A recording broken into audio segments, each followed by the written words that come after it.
es la iglesia Puerta de Esperanza, situada en San Lucas, Zacatepeques, República de Guatemala, en América Central. Para la gloria de Dios, nuestra congregación fundamenta su fe en Jesucristo y en las Santas Escrituras. Agradecemos a Dios que hoy se pueda contar con Internet para cumplir con cabalidad el mandamiento de nuestro Señor Jesucristo, que es predicar el Evangelio en todas partes del mundo. Con mucho agrado, ofrecemos hoy la prédica de nuestro pastor general, el licenciado Gustavo Adolfo Bonilla. Buenos días, hermanos. Un saludo para cada uno de ustedes. Deseamos que este año sea un año de mucha bendición para su vida, para usted y para su familia. Estamos iniciando este domingo con las prédicas del año 2021 y hoy vamos a continuar con el pasaje que estamos estudiando de Daniel. Pero este último canto que oímos es un canto muy especial y describe la realidad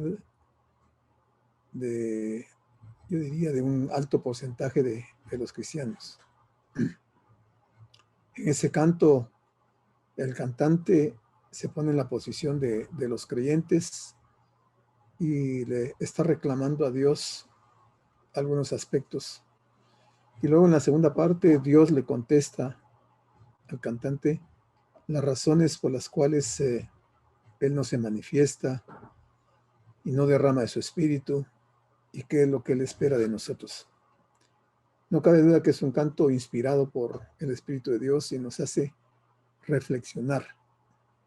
Si a alguien ese canto no le tocó su alma, es porque realmente no tiene una buena relación con Dios. Vamos a estar viendo el pasaje donde empezamos la última semana a ver de la oración de Daniel. ¿Se recuerdan ustedes? Hay una imagen de lo que estaba ocurriendo en ese momento. Y Daniel ha estado en oración junto con sus amigos. Hablábamos que así como Daniel, Dios también es selectivo con los suyos. O sea, Él escoge, él elige los que han de ser suyos. Uno quisiera que todo el mundo se convirtiera al cristianismo, pero eso no es posible. Y Daniel escogió a sus amigos para que oraran juntamente con él. Si Daniel fue llevado cautivo a los 17 años y estuvo 3 años en preparación para aprender la cultura y la ciencia de los caldeos, de los babilonios, quiere decir que en este momento él está con 20 años de edad. 20 años. Llama la atención que un joven de 20 años tenga convicciones tan profundas y que esté dedicado a orar a Dios. Hoy muchas personas dentro de las iglesias, no hablo de jóvenes, hablo de adultos, de ancianos, personas que desechan y desprecian la oración. No digamos los jóvenes, aunque siempre hay excepciones. Pero Daniel creía que si oraba a Dios, el Señor le iba a responder. Daniel tenía motivos suficientes para estar lloriqueando y para estarle reclamando a Dios de por qué había permitido que él se fuera como esclavo. Podía haberle reclamado a Dios por qué había permitido que le mataran a su familia. Podía haberle reclamado a Dios de por qué lo habían castrado. Pero en ningún pasaje del libro de Daniel encontramos a Daniel haciéndole reclamos a Dios. Lo que quiere decir que Daniel conocía la voluntad de Dios y estaba bien sabido de lo que era la soberanía de Dios y en ningún momento le atribuyó despropósitos a Dios. Realmente creo que a nosotros nos está haciendo falta mucho acerca de Daniel, de la conducta de Daniel.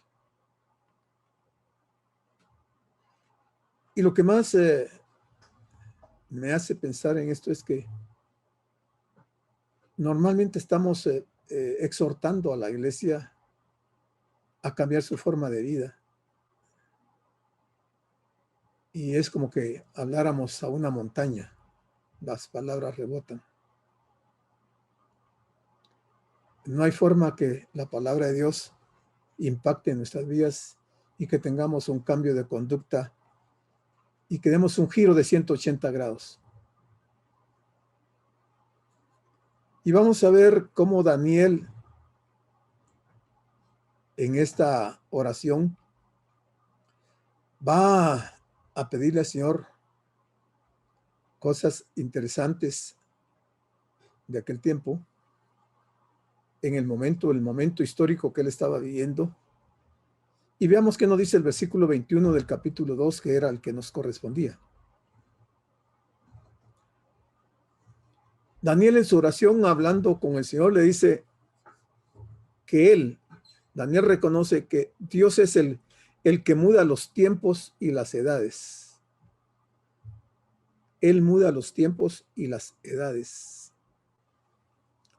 También Daniel asegura que él, o sea, el Señor, es el que quita reyes y pone reyes.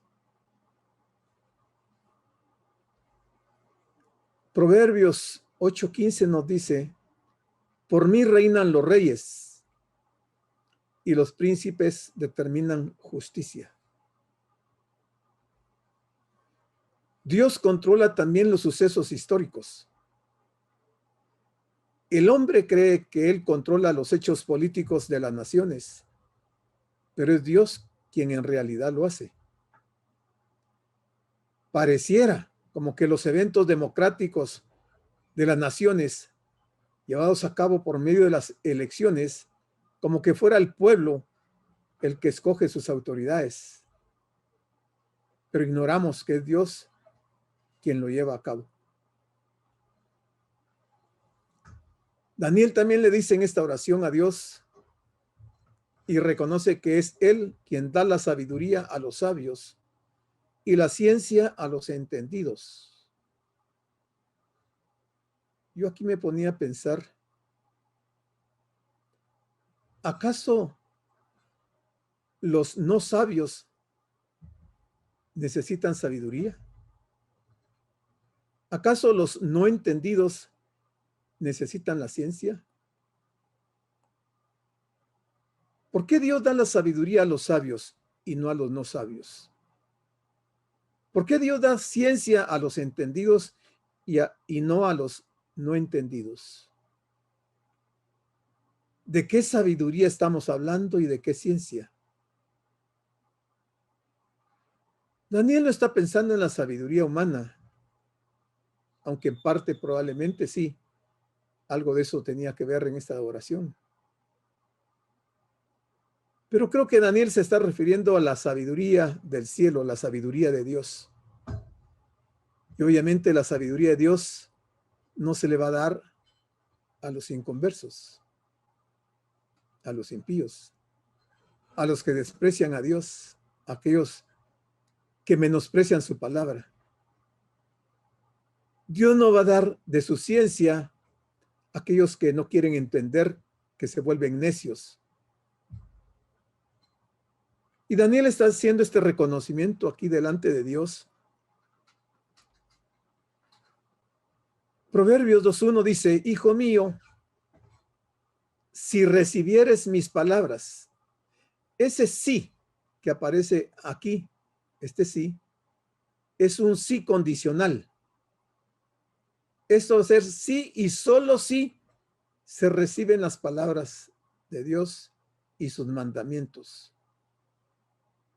Recibir las palabras y los mandamientos de Dios aquí quiere decir obedecer las palabras y los mandamientos de Dios.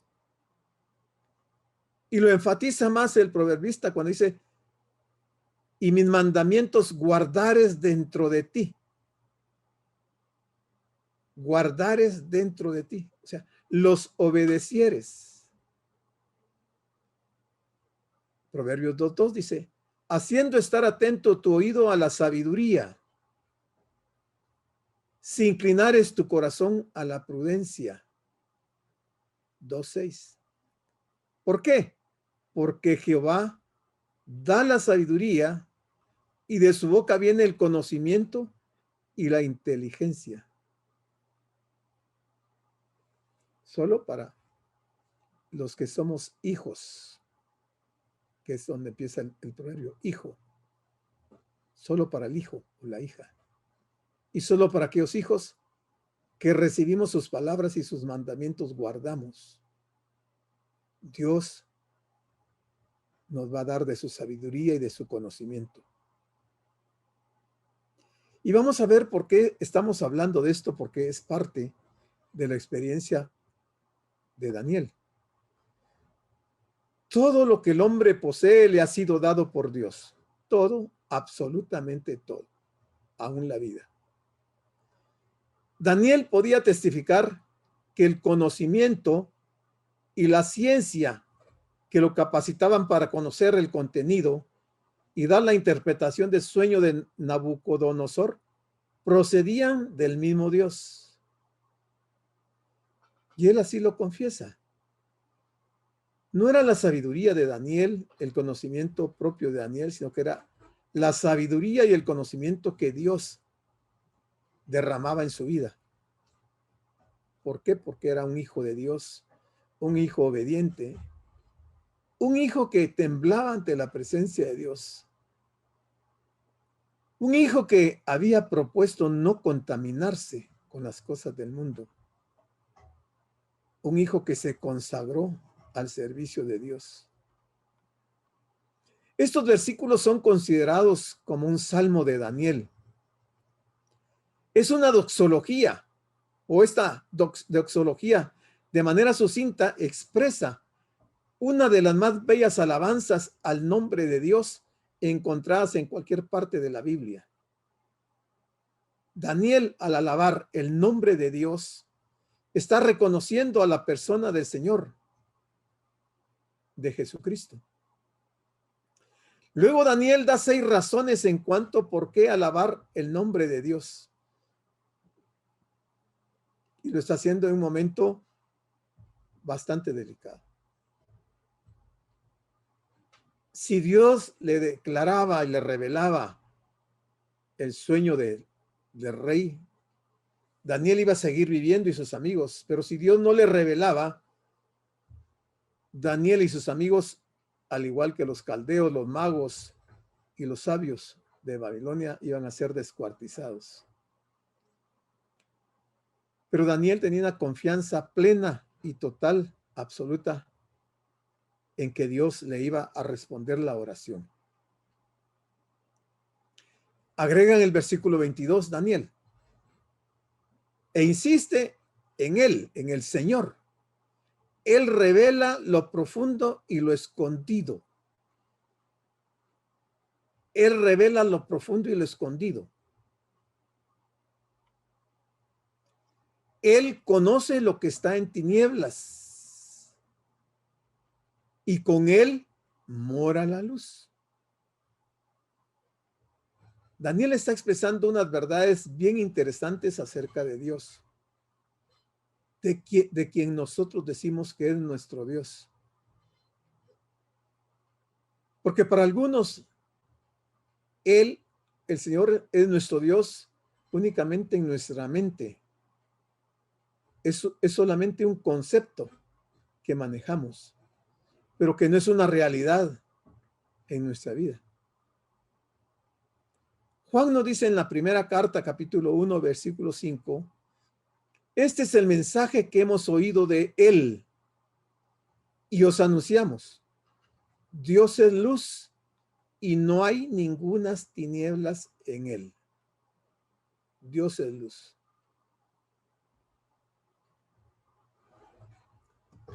Luego en el versículo 23, Daniel, dirigiéndose directamente a Dios, dice: a ti, oh Dios de mis padres, a ti, oh Dios de mis padres, te doy gracias y te alabo, porque me has dado sabiduría y fuerza, y ahora me has revelado lo que te pedimos, pues nos has dado a conocer el asunto del rey. Este versículo todavía pertenece a la oración de Daniel. Daniel no corrió al rey cuando recibió la revelación para decirle que ya tenía la revelación del sueño. Él se quedó en su casa, en su habitación, se puso a orar y a decirle a Dios y agradecerle a Dios lo que él estaba haciendo en ese momento. A ti, oh Dios de mis padres. Cuando él dice mis padres, se refiere a Abraham, Isaac y Jacob. No incluye a Esaú, solo a Jacob. Y le expresa su gratitud y le dice que lo alaba. ¿Por qué? Porque me has dado sabiduría y fuerza. ¿Acaso Daniel no era sabio?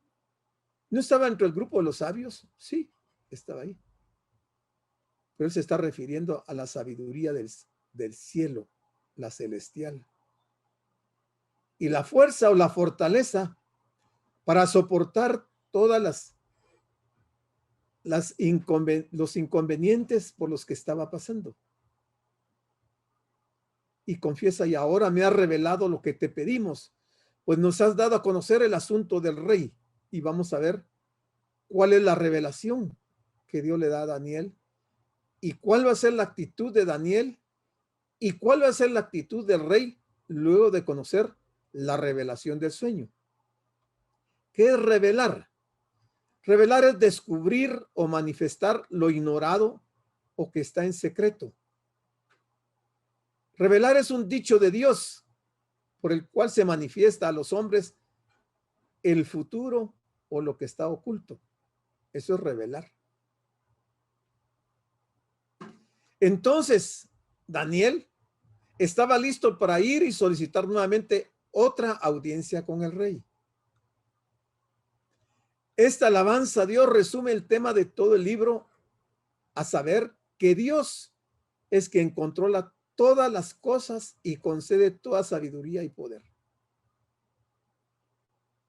Nosotros creemos que muchas de las experiencias que vivimos es porque somos muy sabios, porque tenemos una muy buena educación, porque somos personas especiales y no reconocemos que es Dios quien nos da la sabiduría y nos da el poder. Aquello que ningún ser humano o ángel es capaz de conocer, Dios lo sabe y lo puede revelar a sus profetas. La alabanza de Daniel se centra en un claro reconocimiento de la soberanía de Dios. La soberanía de Dios. Todo santo debe alabar a Dios, especialmente cuando Él se manifiesta en forma providencial. A través de la historia humana, Dios revela su omnisciencia y su omnipotencia, y con estos atributos, Él, o sea, Dios, determina soberanamente todos los cambios políticos a nivel mundial. Job en su libro nos dice en el capítulo 1 y versículo 21: desnudo salí del vientre de mi madre y desnudo volveré allá. Jehová dio, Jehová quitó. Sea el nombre de Jehová bendito. En todo esto no pecó Job, ni atribuyó a Dios despropósito alguno. Quiere decir que Job entendió que lo que le estaba ocurriendo era producto de la soberanía de Dios, por lo cual no atribuyó a Dios despropósito alguno. Reconoció que Dios soberanamente podía hacer de acuerdo a su voluntad y a sus propósitos. Dice el versículo 24. Después de esto, o sea, después de haber orado, fue Daniel a Arioc, el capitán de la guardia, al que había sido nombrado para matar a los sabios. Después de orar, fue con él, al cual el rey había puesto para matar a los sabios de Babilonia, y le dijo así: mire el carácter de Daniel, la templanza, el valor con el que él se presenta ante el verdugo. Y le da una orden. Le dice: no mates a los sabios de Babilonia. Daniel está intercediendo por el resto de sabios. Él no está diciendo no nos mates. Él dice no mates a los sabios de Babilonia. Daniel sabía cómo eran los sabios de Babilonia. Eran unos perfectos idólatras. Gente que no tenía temor de Dios, que no conocía a Dios. Gente mentirosa, gente que estaba engañando al rey. Sin embargo, Daniel intercede por ellos y le dice al jefe de la guardia: no mates a los sabios de Babilonia. Y le agrega diciéndole: llévame a la presencia del rey y yo le mostraré la interpretación.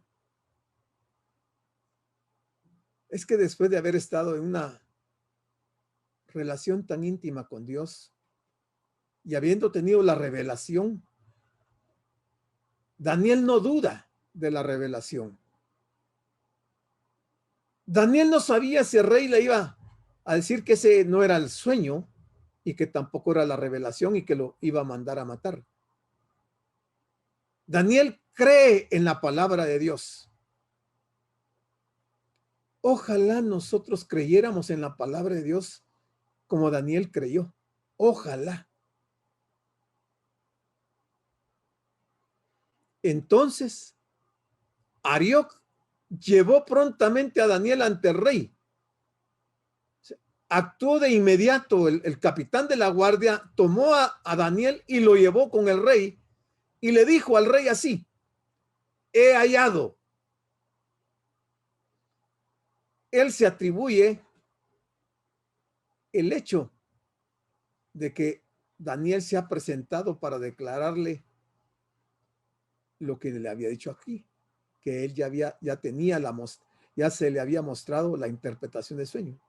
Pero no cabe duda que Arioc esperaba del rey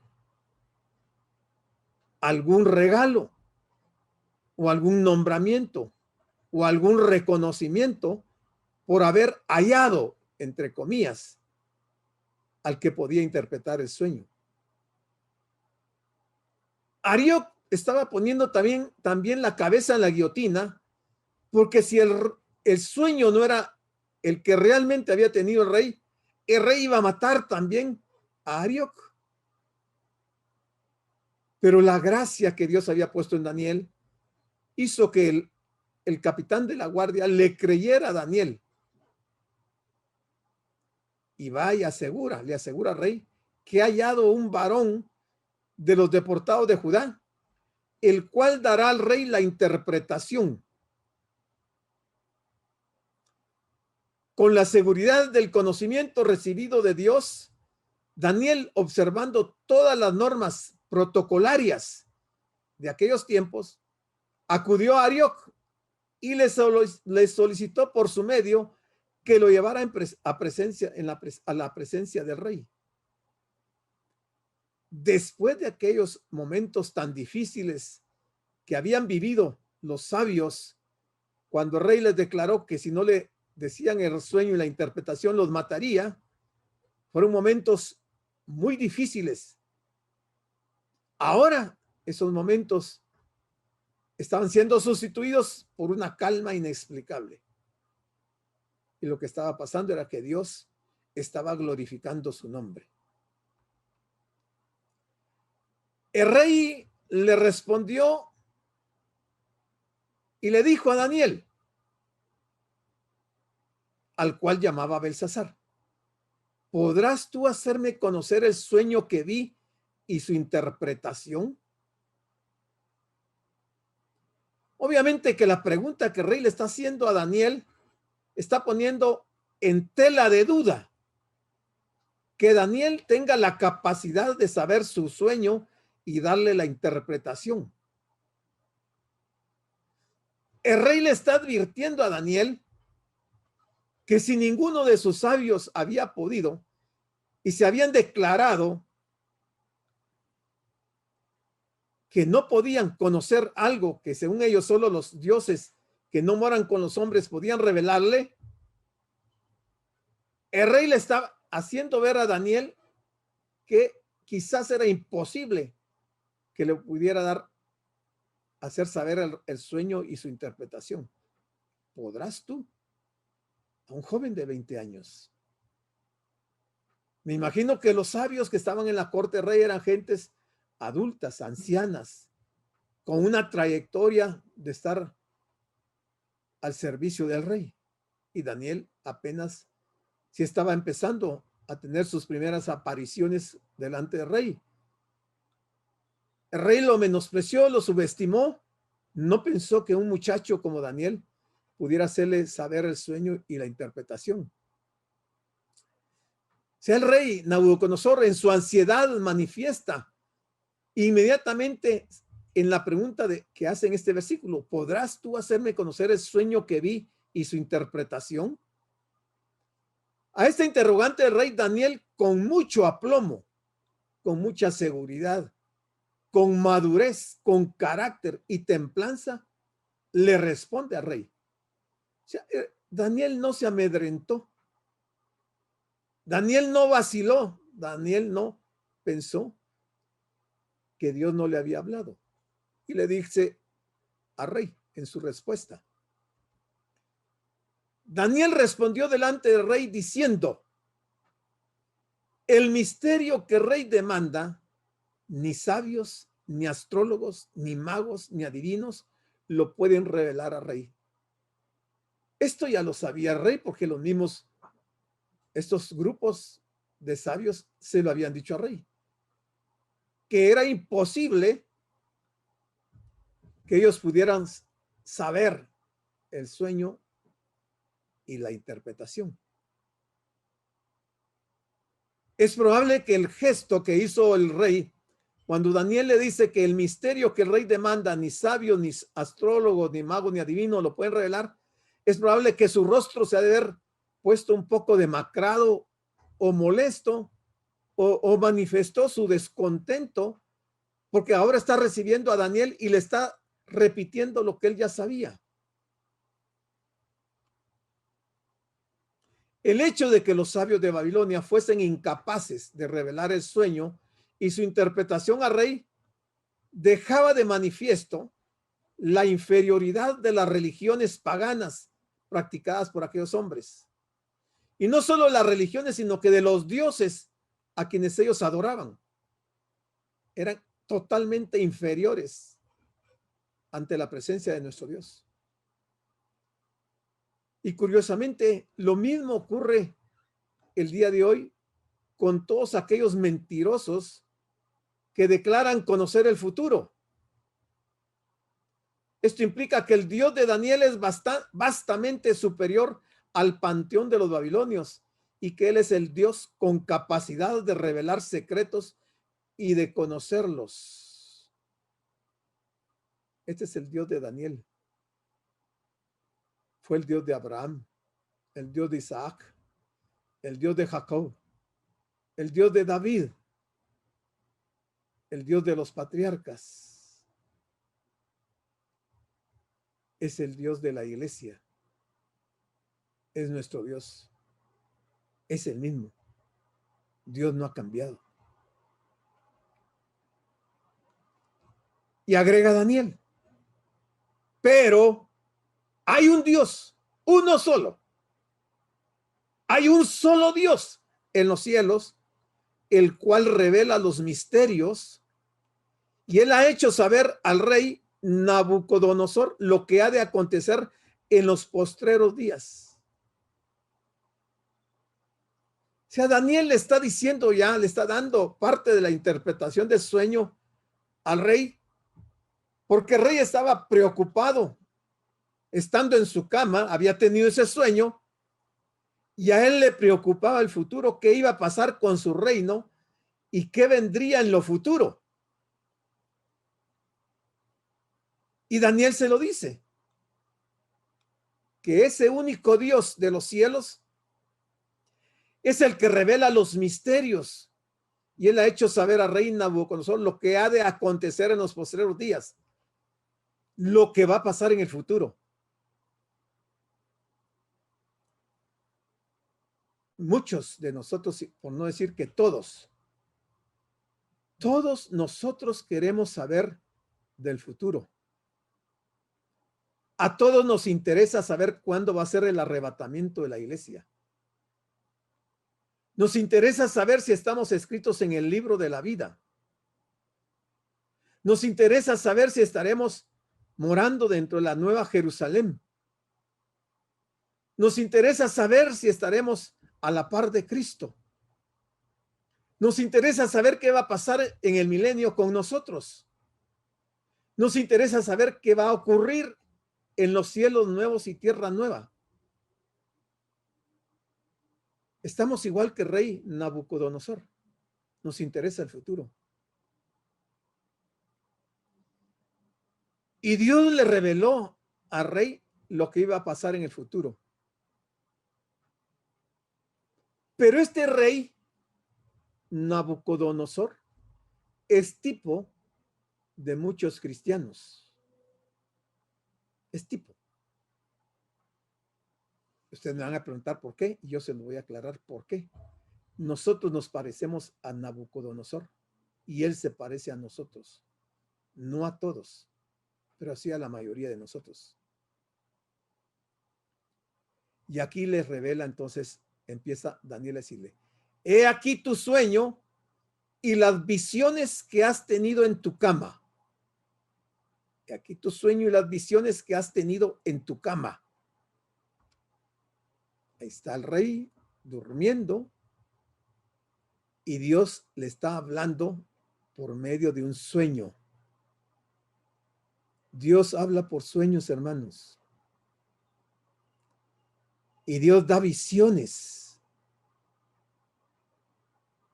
En este caso, a un impío de primera marca, a un rey pagano, un rey idólatra. Dios le revela el futuro y le da visiones. Uno se podría preguntar, yo entendería que Dios le haya dado sueños y visiones a Daniel, pero no a Nabucodonosor.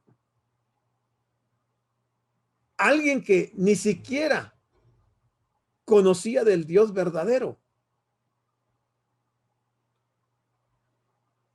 Pero la verdad es que Dios le da ese sueño, esas visiones a ese inconverso. Daniel desafía directamente el ateísmo y el gnosticismo de su tiempo. El testimonio bíblico y el testimonio del Espíritu Santo en el corazón de quienes conocen al Señor atestiguan de la realidad de Dios, de la realidad de su poder, de la realidad de su sabiduría, de la realidad de su misericordia. Y por eso Pablo escribe en 1 Corintios 2:9, antes bien, como está escrito. ¿Dónde está escrito? En Isaías 64:4. ¿Qué es lo que escribió Isaías y que Pablo lo trae en esta carta? Cosas que ojo no vio, ni oído oyó, ni han subido en corazón de hombre, son las que Dios ha preparado para los que le aman, no para todos. Solo para los que le aman. Cosas que ojo no vio, ni oído oyó, ni han subido al corazón del hombre, Dios las ha preparado para los que le aman. Y dice el 10, pero Dios nos la reveló a nosotros por el Espíritu, porque el Espíritu todo lo escudriña, aún lo profundo de Dios. Pablo había tenido muchas revelaciones.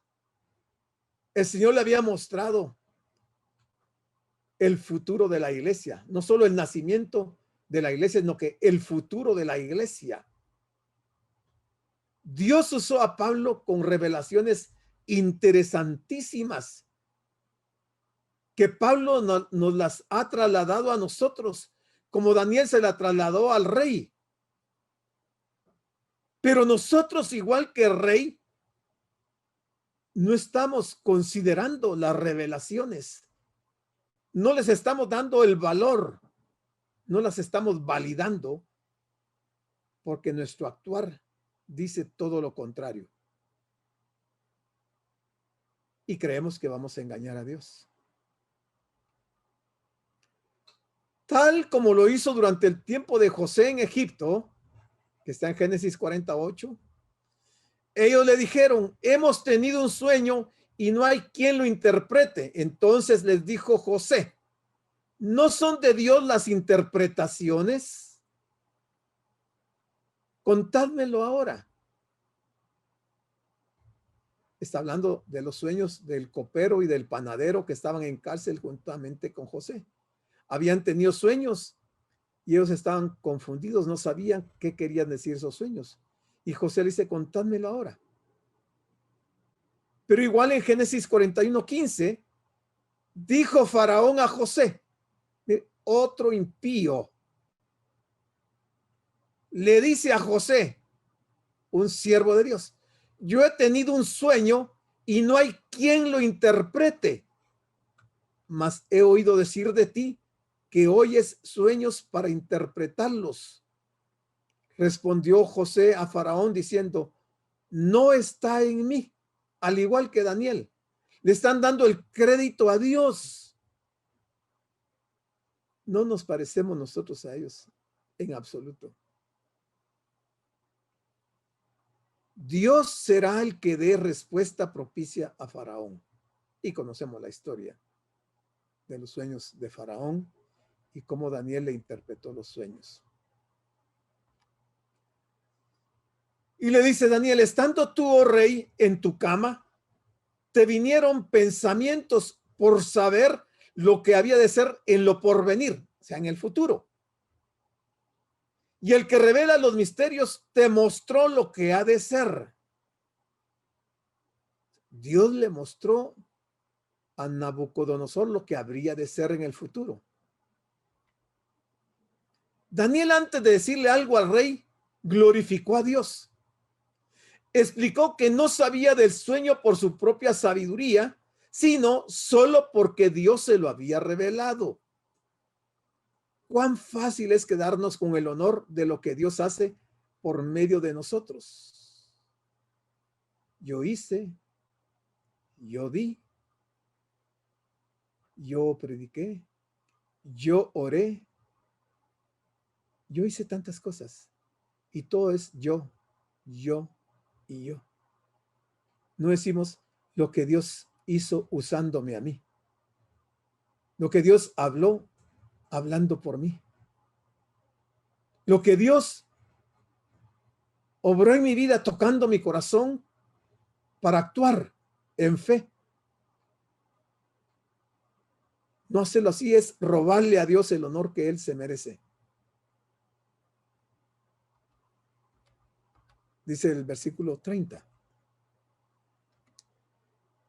Y a mí me ha sido revelado este misterio, no porque en mí haya más sabiduría que en todos los vivientes. Mire qué sencillez la de Daniel.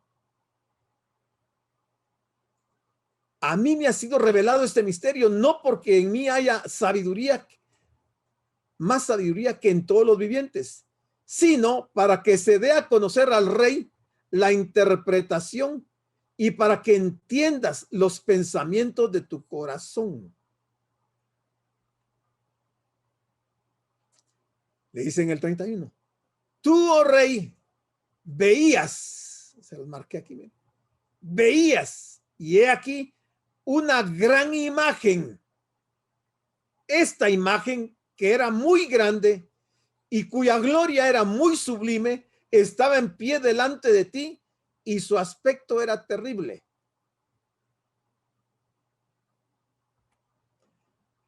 O sea, el rey había visto algo semejante a esto.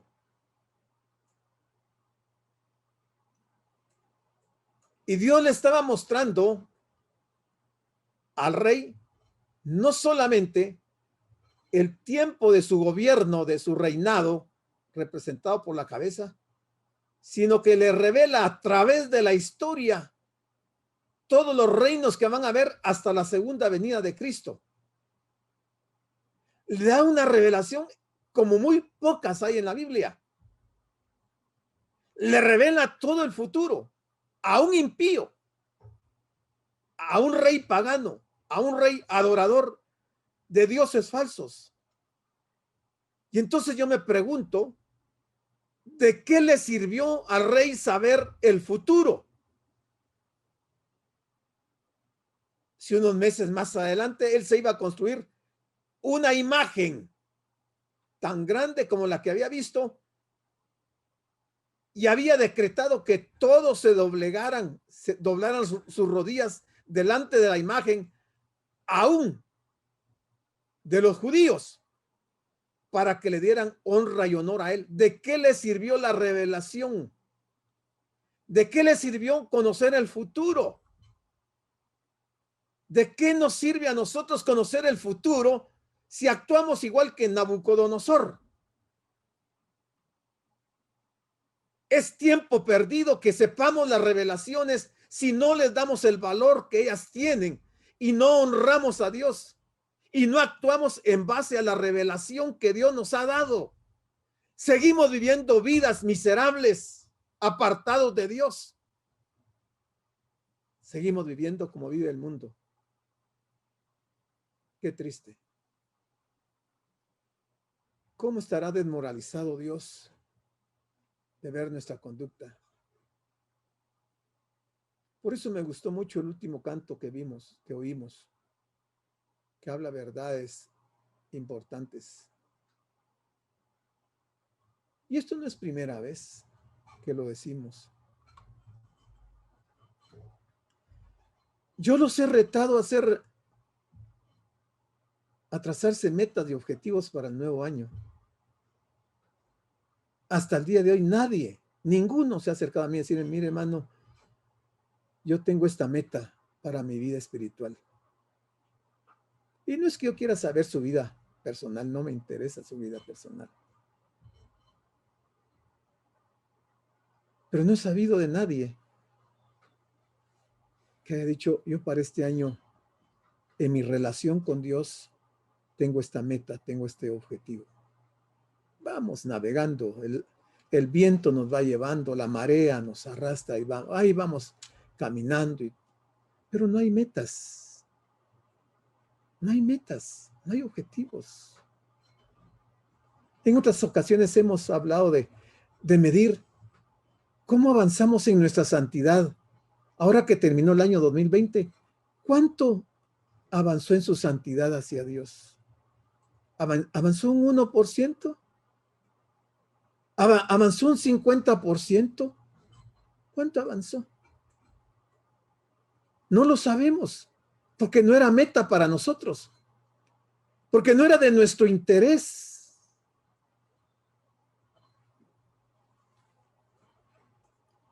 Nos formamos metas en lo terrenal. Quiero tener mejores negocios, quiero que mi negocio crezca.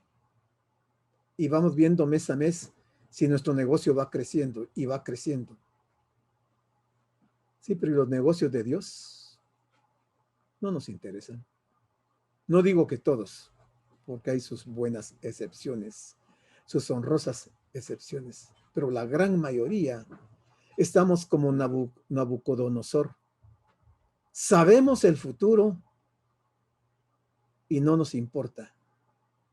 Simplemente estamos confiando que en su gracia Dios nos va a salvar y nos va a librar del infierno. Pero eso es todo lo que sabemos y todo lo que hacemos. Pero no se ve materializado algo en la vida espiritual. De nada le sirvió a Nabucodonosor. Hoy Nabucodonosor es parte de la triste historia de la realidad del ser humano. De nada le sirvió una revelación tan profunda, porque este hombre está hoy en el infierno. De nada le sirvió.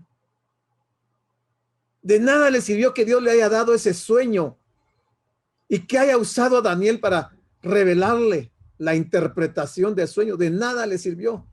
Solo se condenó más porque sabiendo lo que tenía que hacer, nunca lo hizo. Aunque si bien es cierto que le dio honores a Daniel y le puso en una nueva posición, de ahí no pasó. Terminó loco también comiendo hierba en el campo. De nada le sirvió haber conocido la palabra de Dios. De nada. Así hay mucha gente hoy en las iglesias. De nada les sirve conocer la palabra de Dios. No les interesa la palabra de Dios. Creen que son eternos aquí en esta tierra. En último momento, hermano, yo le voy a pedir perdón a Dios. Sí, está bien. Pídale perdón a Dios. ¿Pero no cree que es insensato tomar ese tipo de actitudes? Teniendo la oportunidad de honrar a Dios, no lo hacemos. Y eso era lo que representaba el sueño. Y Daniel se lo explicó.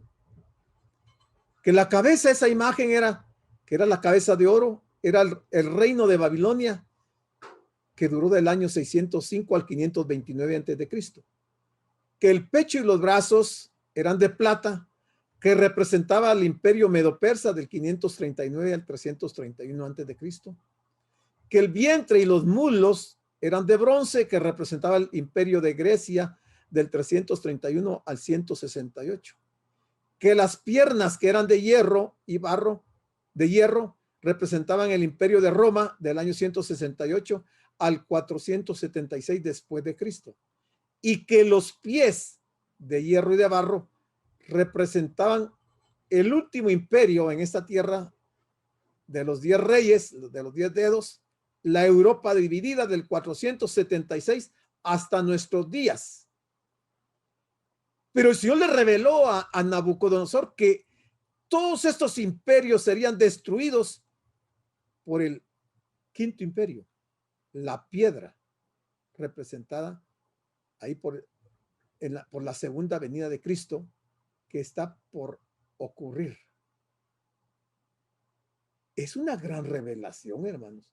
Estas son de las revelaciones más grandes acerca del futuro y que Dios se la dio a este hombre. Mire, desde el año 605 hasta nuestros días, o sea, llevamos 2605 años de conocer la revelación de Dios, de conocer la palabra de Dios, y estamos al principio de la revelación.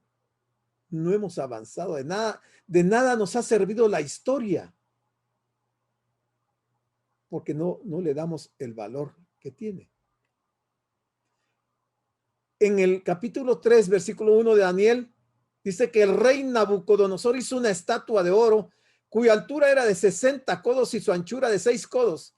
La levantó en el campo de Dura, en la provincia de Babilonia. O sea, esa imagen, esa estatua medía 30 metros de altura por 3 metros de grosor. Y fue la estatua que él hizo para que adoraran. Y era una estatua que representaba la persona de él. O sea, él quería ser deificado por todo el mundo, por todo el imperio y aún por los judíos. ¿De qué le sirvió la revelación que Dios le dio? De nada. Y le dice Daniel, la cabeza de esta imagen era de oro fino, su pecho y sus brazos de plata, su vientre y sus muslos de bronce. Tenemos que alejarnos lo suficiente como para contemplar esta imagen en su totalidad. Es una imagen impresionante, de un tamaño enorme. Creemos que era una imagen que se elevaba a gran altura y al contemplarla, Nabucodonosor debió ver que se destacaba notablemente en las planicies de Babilonia. Como vimos al considerar los versículos precedentes, era una imagen de varios metales. La imagen representaba 4 imperios y sobre ellos habría que destacar algunos detalles. Se podía apreciar un deterioro bien definido al pasar de un reino a otro. Y este detalle se hace evidente en ciertas formas específicas. Sin embargo, la descripción de esta imagen puso en evidencia que se producía un deterioro al pasar de un reino a otro, es decir, que cada uno de ellos era inferior a su predecesor. Esto se reveló en esta imagen de varias formas. La calidad, primero, la calidad de los metales, o sea, el oro es superior a la plata. La plata es superior al bronce. El bronce es mejor que el hierro y el hierro es superior al barro. Por ello es evidente este deterioro inexorable. Segundo, la posición de cada metal. La cabeza tiene más honor, por ejemplo, que los pies. Y tercero, la división de la soberanía. La división clara de soberanía denota debilidad. O sea, hemos venido en un franco descenso, un deterioro de los imperios y nos acomodamos al mundo. Nos acomodamos a las costumbres de este mundo, a la forma de vida de este mundo. Nabucodonosor fue la cabeza de oro, pero habría 2 brazos en el imperio medo-persa. El imperio de Babilonia fue fuerte porque no existía esa división de 2 brazos como en Media y Persia. El imperio griego comenzó siendo una unidad, pero pronto se dividió en 4 partes, se deterioró. Y en cuanto al imperio romano, tendría 2 piernas de hierro, pero al final acabará teniendo 10 dedos hechos de hierro y barro cocido. La revelación es impresionante.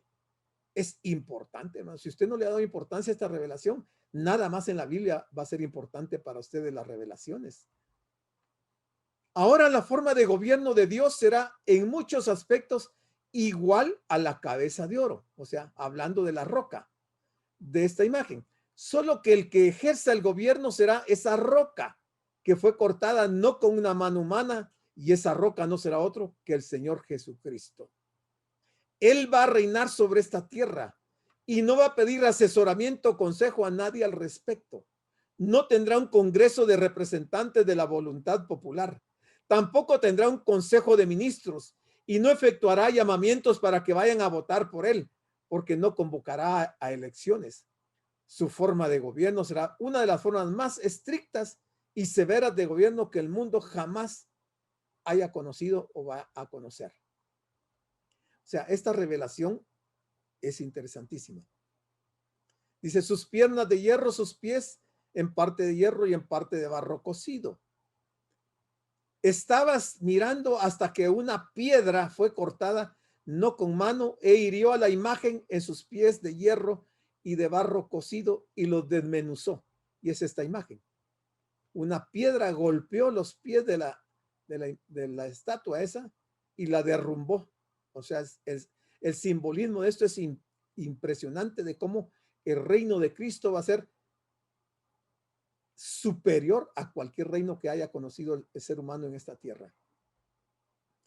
Entonces fueron desmenuzados también el hierro, el barro cocido, el bronce, la plata y el oro, y fueron como tamo de las eras del verano, y se los llevó el viento sin que de ellos quedara rastro alguno. Mas la piedra que hirió a la imagen fue hecha un gran monte que llenó toda la tierra. Mano, la descripción que está dando Daniel del reino del Señor es impresionante. Realmente lo deja uno preocupado de saber lo que viene para el mundo, y que el mundo, aunque tiene la revelación del libro de Daniel, no lo comprende. Pero yo digo, está bien que la gente del mundo no lo entienda, pero que la iglesia no lo entienda, eso sí yo no lo entiendo. Yo no puedo entender eso. La piedra que representa a Cristo en su segunda venida destruirá el 4º imperio en su fase final con una catástrofe repentina. La ruina total del poder gentil tras la venida de Cristo resultará en el establecimiento de su reino milenario, el último imperio que continuará por la eternidad. Dice Daniel 7:1, que ahí vamos a ver nuevamente la misma revelación, solo que con otras figuras. En el primer año de Belsasar, rey de Babilonia, tuvo Daniel un sueño. Ahora aquí el sueño es a Daniel. En el capítulo 2 el sueño es al rey Nabucodonosor. Aquí a Daniel tuvo un sueño y tuvo visiones de su cabeza mientras estaba en su lecho. Luego escribió el sueño y relató lo principal del sueño. Daniel dijo, miraba yo en mi visión de noche y aquí que los 4 vientos del cielo combatían en el gran mar y 4 bestias grandes, diferentes la una de la otra, subían del mar. La primera era como león y tenía alas de águila. Y aquí otra segunda bestia semejante a un oso, la cual se alzaba de un costado más que del otro y tenía en su boca 3 costillas entre los dientes. Después de esto miré y aquí otra semejante a un leopardo con 4 alas de ave en sus espaldas. Tenía también esta bestia 4 cabezas y le fue dado dominio.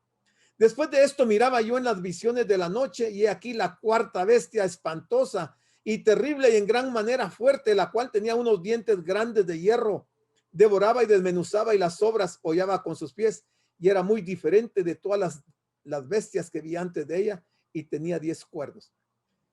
Se refiere a los mismos acontecimientos del capítulo número 2, pero en el capítulo número 2 la revelación es humana por medio del rey Nabucodonosor. En el capítulo 7 la revelación es divina y se le da a un profeta, a Daniel, y le dan otras figuras. Y las figuras que ve Daniel son semejantes a estas que están en esta imagen. Y las dos tienen que ver con el mismo acontecimiento que va a suceder dentro de no muchos días. Hermanos, creo que he llegado a la hora. Nos vamos a detener aquí.